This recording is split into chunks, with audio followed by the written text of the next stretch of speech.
कभी ऐसा हुआ है आपके साथ कि तुम किसी को बहुत चाहते हो लेकिन वो तुम्हें कभी अपना माना ही नहीं, फिर भी हमें हर वक्त ये डर लगा रहता है कि कहीं वो मुझसे दूर ना हो जाए। ये सब चीज़ें बहुत अजीब लगती है। वन साइडेड लव भी कुछ ऐसा ही होता है। बाहर से सब कुछ नॉर्मल लगता है लेकिन अंदर ही अंदर इंसान धीरे धीरे टूट रहा होता है। तुम उसका ऑनलाइन आना तक नोटिस करते हो, उसका एक रिप्लाई तुम्हारा दिन अच्छा बना देता है, और जब वो इग्नोर करता है तो पूरी रात दिमाग उसी में उलझा रहता है।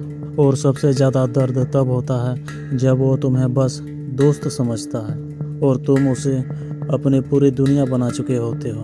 तुम हर दिन ये कोशिश करते हो कि वो तुम्हें नोटिस करे, तुम्हारी वैल्यू को समझे, लेकिन धीरे धीरे एक सच समझ आने लगता है। जिस इंसान को तुम्हारी फीलिंग्स की कोई कदर नहीं, उसे कितना भी प्यार दे दो उसे कोई फर्क नहीं पड़ेगा। फिर भी ये दिल मानने को तैयार नहीं, क्योंकि वन साइडेड लव में तुम उस इंसान से नहीं, उससे जुड़े अपने सपनों से जुड़ जाते हो।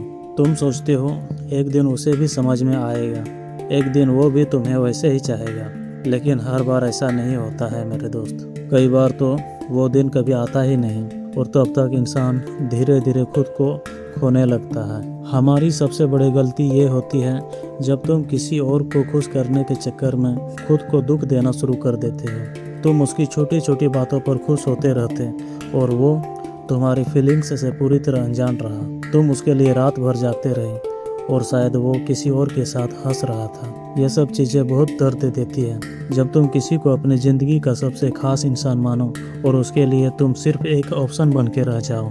लेकिन एक बात समझ लो, हर बार कमी तुम्हारी नहीं होती। कुछ लोग तुम्हारे प्यार के लायक ही नहीं होते हैं, और जिस प्यार में तुम्हें हर दिन खुद को समझाना पड़े, हर रात खुद को संभालना पड़े, वो प्यार नहीं, मेंटली टॉर्चर बन जाता है। सच्चा प्यार तुम्हें कमज़ोर नहीं बनाता, तुम्हें अंदर से मजबूत बनाता है। अगर कोई आपकी वैल्यू को नहीं समझ पा रहा है तो इसका मतलब ये नहीं कि तुम बेकार हो। कई बार हीरा भी गलत जगह पड़ा हो तो लोग उसे पत्थर समझ लेते हैं। वन साइडेड लव तुम्हें बहुत कुछ सिखा देता है। तुम समझने लगते हो कि किसी के पीछे भागने से ज़्यादा जरूरी खुद को संभालना होता है। कुछ लोगों को दिल से निकालना पड़ता है ताकि तुम खुद को बचा सको, और फिर एक दिन ऐसा आता है जब उसी इंसान का नाम देखकर भी दिल बिल्कुल शांत रहता है। तब समझ आता है तुम उससे नहीं, बस उस एहसास को पकड़े हुए थे जो कभी तुम्हारा था ही नहीं। और अगर तुम भी अभी इस फेज से गुजर रहे हो तो एक बात याद रखना, किसी ऐसे इंसान के लिए मत टूटो जो तुम्हारे फीलिंग्स को देखकर चुप हो, क्योंकि जो इंसान सच में आपका होगा उसे तुम्हें खोने का डर भी होगा।